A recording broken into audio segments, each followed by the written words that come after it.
Throw hand! Thank you guys. Hello everyone and welcome back to Rohan's Corner, and this week I'm continuing the theme from last week talking about combiners. I wanted to focus on one of the best combiner groups that there were, obviously one of the Decepticon combiner groups because they got a lot more character development than the Autobot combiner groups, and specifically the Combaticons. Why the Combaticons? Well, it's all because of the Renegade Decepticon storyline from Generation 1.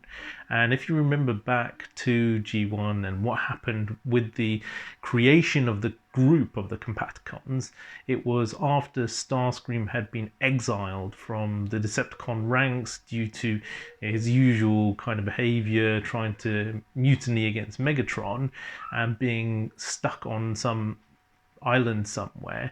He manages to find these 5 various different assault vehicles from the war, and then he has this clever idea to go and steal personality components from the Decepticon prison on Cybertron. Somehow Starscream as a one-man band is able to achieve this, taking the space bridge to Cybertron.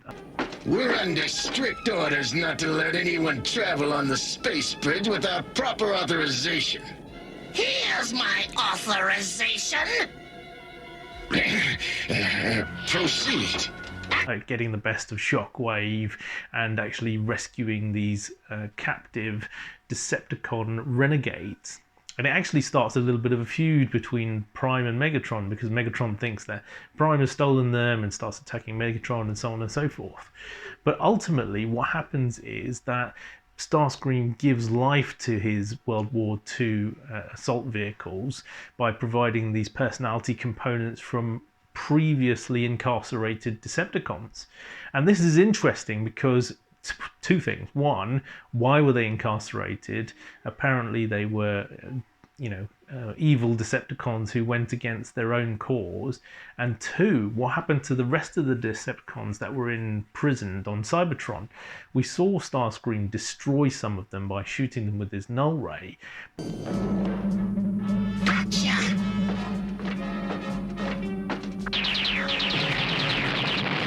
But were there more sort of prison blocks, and how long had they been there? What happened to their original bodies and what did they look like? These are all really interesting pieces of information.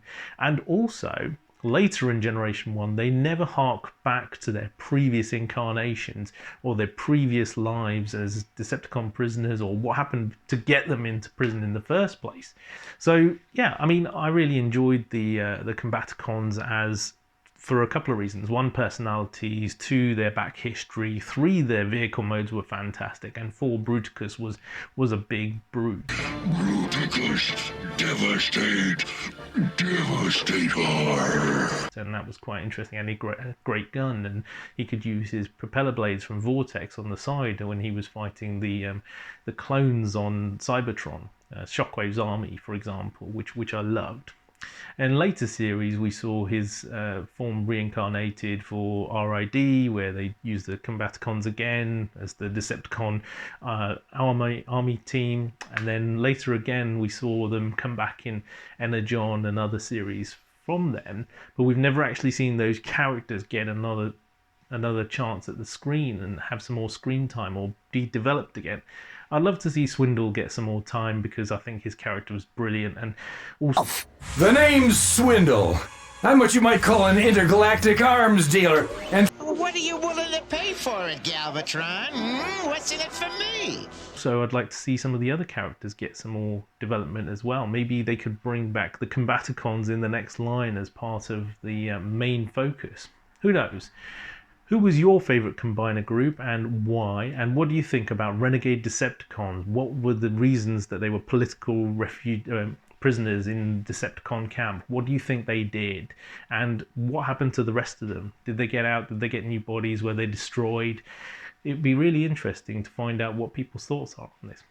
Anyway, for another week, I've been Rohan on Rohan's Corner. Back to the studio.